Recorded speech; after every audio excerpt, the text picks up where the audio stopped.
اللہ تعالیٰ زبردستی کسی کو جنت میں داخل کرنے والا نہیں ہے، اور جنت کا معنی ہے تو محنت کرنی ہوگی، اس کے لیے محنت اور مشقت کرنی ہوگی، اس کے لیے ایمان اور عمل صالح اور تواصی بالحق اور تواصی بالصبر کے تقاضے پورے کرنے ہوں۔ لہذا یہ ہمارے ہاں جو اللہ تعالیٰ کی صفت غفاری اور اللہ تعالیٰ کی صفت رحیمی کا حوالہ جو ہے دے دیا جاتا ہے، ما غرک بربک الکریم، ایک مرکزی مضمون ہے یہ اس سورت کا جو آخری پارے میں ہے، سورۃ الانفطار۔ تمہیں کس چیز نے دھوکے میں ڈال دیا اپنے رب کے بارے میں؟ وہ کریم ہے، رحیم ہے، لیکن اس نے تمہیں اختیار دے کر تمہیں امتحان میں ڈالا ہے، اور اس کا نتیجہ نکلے گا تمہارے اعمال کے اعتبار سے۔ یہ ضرور ہے کہ محض عمل کی بنیاد پر کسی کی نجات نہیں ہوگی، اللہ کی رحمت کی ضرورت ہوگی، لیکن بغیر عمل کے تو وہ رحمت بھی آپ کو ملنے والی نہیں ہے۔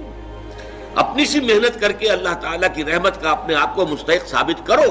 پھر وہ رحمت خداوندی جو ہے دستگیری کرے گی۔ تو یہ چیزیں در حقیقت، اور ایمان کا بھی عام تصور کیا ہے؟ وہ جو شہادت ہے، اشہد ان لا الہ الا اللہ واشہد ان محمد رسول اللہ، اسی کو ہم نے ایمان سمجھ لیا، حالانکہ یہ تو اقرار باللسان سے ہم مسلمان تو ہو گئے۔ قالت الاعراب آمنا قل لم تؤمنوا ولكن قولوا اسلمنا ولما يدخل الايمان في قلوبكم، یہ بدو کہہ رہے ہیں ہم ایمان لے آئے، نبی ان سے کہہ دیجئے تم ایمان ہرگز نہیں لائے ہو، بلکہ یوں کہو کہ ہم اسلام لے آئے ہیں، ہم نے اطاعت قبول کر لی ہے، اور ابھی ایمان تمہارے دلوں میں داخل نہیں ہوا۔ جب تک یہ ایمان دل میں نہ کھپ جائے وہ ایمان نہیں ہے، وہ کلمہ شہادت ہے، وربل اٹیسٹیشن ہے، وہ اسلام کا رکن ہے، ایمان کا نہیں ہے۔ ایمان کا رکن کیا ہے؟ ثم لم يرتابوا انما المؤمنون الذين آمنوا بالله ورسوله ثم لم يرتابوا، اصل مومن تو وہ ہے جو اللہ پر اس کے رسول پر ایمان لائے، پھر شک میں ہرگز نہ پڑے، یقین کی کیفیت ہو جائے۔ پھر عمل صالح، جیسا کہ میں نے کہا قرآن مجید میں شاذ آپ کو بڑا تلاش کرنے کے مقام تلاش کرنا پڑے گا جہاں کہ ایمان کے ساتھ عمل صالح کی شرط موجود نہ ہو، وہ لازم و ملزوم کی طرح ہوتے ہیں۔ پھر یہ تواصی بالحق اور تواصی بالصبر ہے۔ تو یہ تمام چیزیں لازم ہیں، اور ان کے لزوم کو در حقیقت ذہن نشین کرنا، جیسا کہ میں نے عرض کیا کہ اس کی ہمارے اس منتخب نصاب کے درس کا مرکزی ہدف یہی ہے، ٹارگٹ یہی ہے کہ ہمارا جو تصور ہے فرائض دینی کا وہ بدل جائے۔ اب دیکھیں ان چاروں چیزوں کے اندر در حقیقت یہ چار چیزیں نہیں ہیں، بلکہ یہ ایک ہی سلسلے کی چار کڑیاں ہیں، ایک سے دوسری شے خود بخود برآمد ہوتی ہے۔ میں اس کو ایک بڑی سادہ سی مثال سے پہلے سمجھاؤں۔ دیکھیے دنیا میں کوئی معاملہ آپ کے سامنے آتا ہے، فرض کیجئے کہ کوئی جھگڑا ہے، کوئی تنازع ہے، کوئی قضیہ ہے، پہلا کام اگر آپ واقعتاً شریف انسان ہیں، مضبوط سیرت و کردار کے مالک انسان ہیں، صاحب کردار انسان ہے، تو پہلا کام کیا ہوگا کہ آپ اصل حقیقت تلاش کریں امکانی حد تک کہ مسئلہ ہے کیا، کس کا حق ہے، کون برحق ہے، کون جو ہے اس کا حق ثابت ہوتا ہے۔ تو پہلے یہ ہے تفتیش، تحقیق کہ حقیقت معلوم ہو جائے۔ ثانیاً اب جو حقیقت آپ پر منکشف ہو، اب اسے قبول کرنا دل سے، اور اگر اس کا کوئی اثر آپ کی ذات پر بھی پڑتا ہو تو اس کو عملاً اختیار کرنا۔ فرض کیجئے کہ اس معاملے میں کوئی ایسا پہلو نکل آیا ہے جس کی زد خود آپ پر پڑ رہی ہے، تو اس لیے کہ مجھ پر زد آ رہی ہے یا میرے والدین پر آ رہی ہے، میرے رشتہ داروں پر آ رہی ہے، اگر غض بصر کریں گے، صرف نظر کریں گے، تو معلوم ہوا سیرت اور کردار نام کی کوئی شے نہیں ہے، پھر بودا انسان ہے، کوئی حیثیت نہیں۔ جیسے کہ قرآن مجید میں سورہ نساء میں فرمایا گیا، یا ایھا الذین آمنوا کونوا قوامین بالقسط شہداء للہ ولو علی انفسکم او الوالدین والاقربین، اے ایمان والو کھڑے ہو جاؤ عدل کے علم بردار بن کر، اللہ کے لیے گواہی دینے والے بن کر،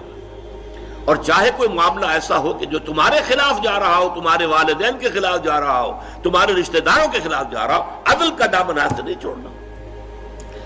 اسی طرح فرض کیجئے کوئی فیصلہ جو ہے صحیح بات، اس سے آپ کے کسی دشمن کو فائدہ پہنچ رہا ہے، اب یہاں اس وجہ سے نہ رک جائیں۔ یا ایھا الذین آمنوا، یہ سورہ مائدہ میں ہے، کونوا قوامین للہ شہداء بالقسط ولا یجرمنکم شنآن قوم علی الا تعدلوا اعدلوا هو اقرب للتقوی۔ دیکھو کہیں ایسا نہ ہو کسی کی دشمنی تمہیں زیادہ عدل سے اور زیادہ حق سے منحرف کر دے، اس لیے کہ دشمن کو فائدہ پہنچ رہا ہے تو یہ بات میں کیسے کہہ دوں؟ نہیں، دشمن کو فائدہ پہنچ رہا ہو یا اپنے کو نقصان پہنچتا ہو، جو حق ہے اسے بیان کرنا ہے اور اسے قبول کرنا ہے اگر واقعی سیرت و کردار کا حامل انسان ہے۔ تیسرے درجے میں یہ کہ اس کا واشگاف اعلان کرو، ڈنکے کی چوٹ اعلان کرو۔ اور چوتھے یہ کہ اگر اس میں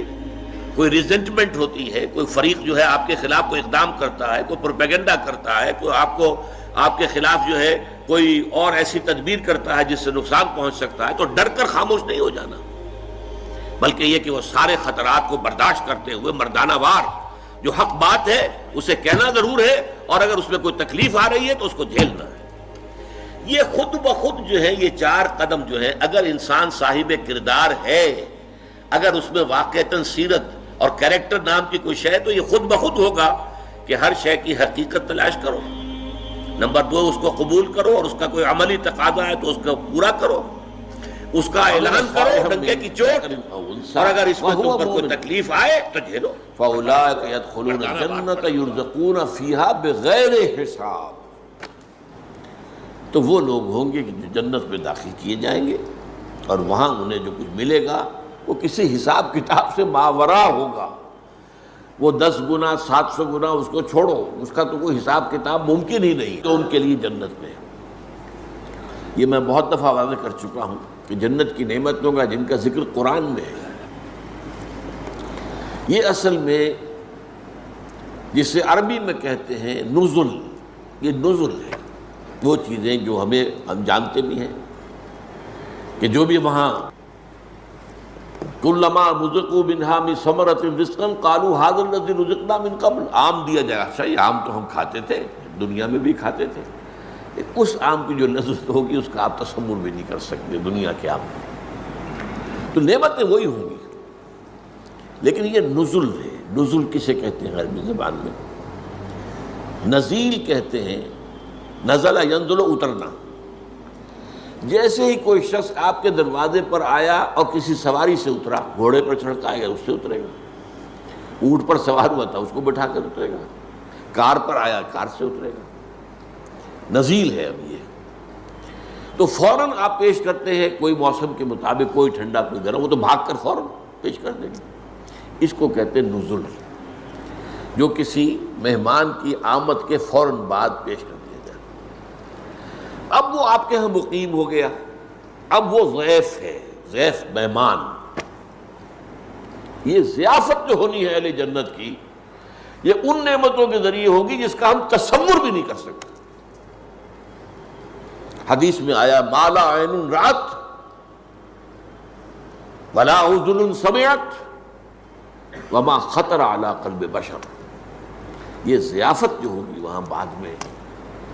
وہ تو حقیقت کہا کہ وہ ایسی چیزیں ہیں جو نہ کسی آنکھ نے دیکھی، نہ کسی کان نے سنی، نہ کسی کے دل میں اس کا احساس و خیال تک وارد ہوا۔ تو قرآن مجید میں جب بھی آپ اس کو دیکھیں تو اب نزل کے اندر وہ کیا گیا ہے، اس کی بھی کیا اس کی توجیہ ہے عقلی۔ وہ ساری دنیاوی نعمتیں جن سے انسان نے اپنے آپ کو روکے رکھا،